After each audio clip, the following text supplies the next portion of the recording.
The incoming Attorney-General says there's only a slim chance that new charges will be laid over the murders of 3 Aboriginal children in the 1990s. The children were murdered within a 5-month period in the mid-north coast town of Bowraville. No one's been convicted of their murders.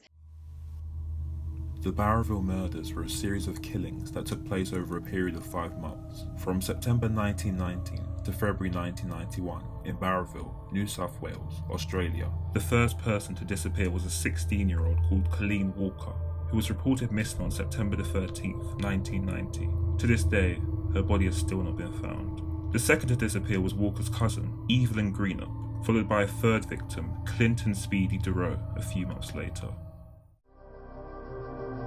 Evelyn was found here, Clinton here, whilst Colleen's clothes were discovered at the end of Congarini Road in the river. I mean, this is critical for you, isn't it? I mean, this tells you that it was one person who killed all 3 victims. It's the very heart and soul of the investigation.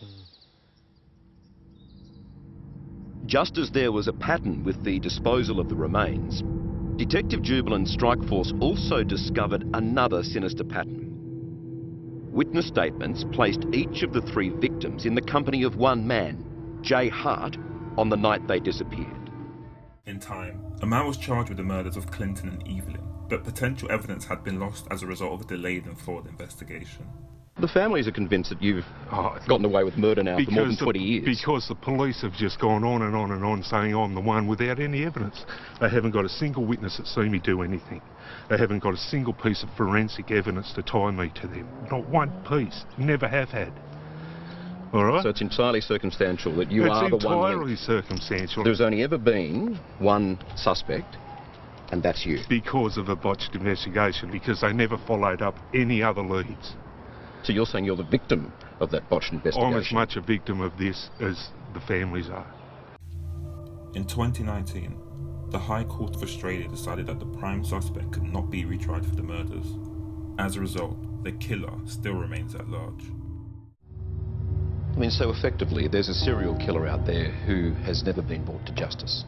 Yes, and when you say it like that, it sort of brings home what we're talking about, the consequences of it. It's a serial killer that's walking the streets. Well, for nearly 4 decades now, dozens of women have disappeared or been found murdered along the same Canadian highway. Since 1969, a series of young women have gone missing or have been murdered along Canada's infamous Highway 16.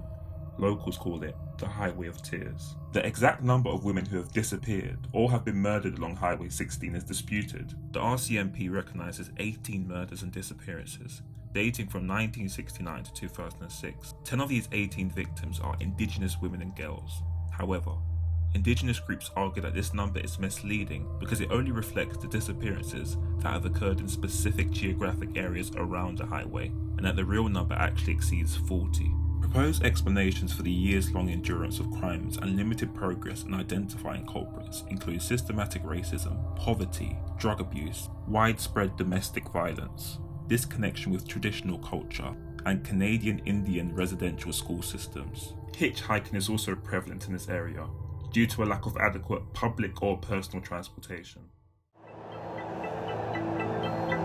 Family members will not let family members get on the highway anymore. But if you don't have extended family members that can drive or even have a vehicle, they'll still get on the highway. And unfortunately, they're still young women.